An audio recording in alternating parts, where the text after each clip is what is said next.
அது நான் ஏரிக்கர மேலிருந்து 8 தேச பாத்திருந்து ஏங்கி ஏங்கி காத்திருந்தேன் காணல. மணி 7 8 ஆன பின்னும் ஊரடங்கி போன பின்னும் சோறு தண்ணி வேணும் இன்னு தோணல. என் தெம்மாங்கு பாட்டை கேட்டு தென்காத்து ஓடி வந்து தூதாக போக வேணும் அக்கறையில.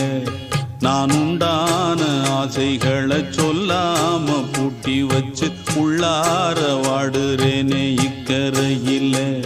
நான் ஏரிக்கர மேலிருந்து 8 தேச பாத்திருந்து ஏங்கி ஏங்கி காத்திருந்தேன் காணல.